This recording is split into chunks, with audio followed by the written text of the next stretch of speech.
cô ta nó có hai tiền. Bây giờ nhớ học có lúc xia, tôi chỉ muốn cô lại nó. Giờ bây giờ hai tiền, cô chỉ lấy tôi như chỉ có cô. Họ cháy tiền, cô tôi chỉ ta luôn. Cô trở lại đa cùng một học luôn. Học mong một học đi. Cô như chỉ luôn, bây giờ năm. Bây giờ chỉ luôn, họ chỉ khía cho cô. Ê yo che cô ấy này nhớ cho linh ngô. Cô là nhớ cho lúc cô mà liều. Cô yi bao tiền, cô yi thứ như chỉ đâu cô. Nếu tôi chỉ muốn đi đã chỉ nhớ cho tiền nó đâu cô. Chỉ xa lưu khía cho cô chỉ tôi xía đâu cô. Cô yi bao tiền, cô có một thêm. Nhớ hai tiền mấy nữa nữa. Cô mua lại chê, cô ấy xía. Muốn thiệt tôi này ở có lúc tiếc con cho đầm. Cô yi bao tiền, cô chơi thác cô nhớ cho tiền nó. Họ tranh kia cô yi chỉ luôn.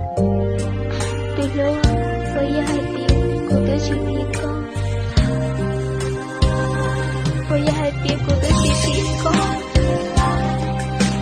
Ê cô kia chỉ xa luôn. Tôi chỉ cô chỉ tôi xía cho cô. Tôi tiếc cô yêu ở tao lên ở cho cô chỉ tôi xía.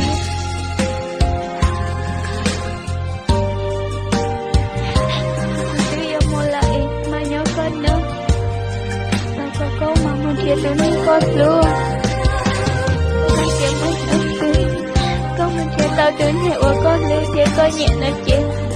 Có chỉ khâu ở đó nếu tôi xia dạ thì khâu ở cho cô. Nếu có một thứ tao như lịch chết. Chú có lưu xia còn đi. Lưu rồi nè. Nếu nào cũng như tôi hệ ở có chỉ ta lưu. Chả mấy nữa thứ em. Cô chỉ xa lúc cô, cô chỉ xa lúc cô. Chỉ là cô không một thể gì.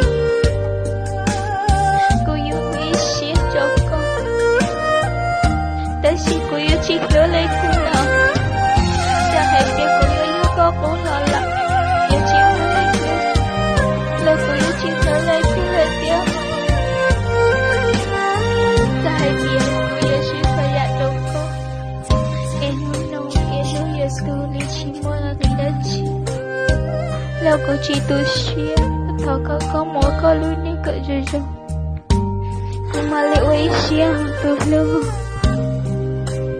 cô yi bao tiền cô cho một thể thảo có mỗi có lưu ní cỡ rồi nó nhưng mấy nữa tôi có nào hết tiền cô đưa lại nó chị thảo có không vô lối chơi cô xia hai tia của chị tôi còn mãi nó có mong nhà thật hơi tốt chị chạy nghĩa chỉ muốn đi ở chị là ta chị cô yêu ở chàng vô cô muốn tốt nữa cô yêu chị vô cô là ê cô yêu ở chàng vô cô nếu thương là chị ở xin gia đình nói chuyện nhân cho hai tiếc một lúc có em sẽ cô yêu nhân cho có một ta cứ tiện lên nó nhưng nào cũng có một cái chỉ áo cô là chỉ tôi ship tôi lưu à lịch tiện trẻ chỉ mua lòng yêu chỉ tao xin chỉ tin lòng có yêu tôi này ở cô đôi cha đã ship trẻ yêu chỉ tao xin chỉ lấy tiền mà một con nữa có lý thì có nhận đợi em có thiết xa luôn rồi này có thể chỉ cho yên đi có chỗ cửa ta có chỉ thôi cho lý tự sĩ nhà có ở chỗ cửa như hai tiếng mấy đứa xí có nói hai tiếng tiếng này giờ ta đó là có ta lưu ý rồi nhưng mùa này luôn luôn nhớ chỉ nhớ lên tim chỉ nhớ lên tim là chỉ thao có hồi lúc chỉ có hồi chúa thao nổi tiếng chỉ có một ta lên nên chẳng lại nói chỉ ra có lối xia hay tiếng có mua lưu nên em lưu chỉ lưu có lúa có tu xia nói chỉ 切割也把口吐血，沿着高度协调。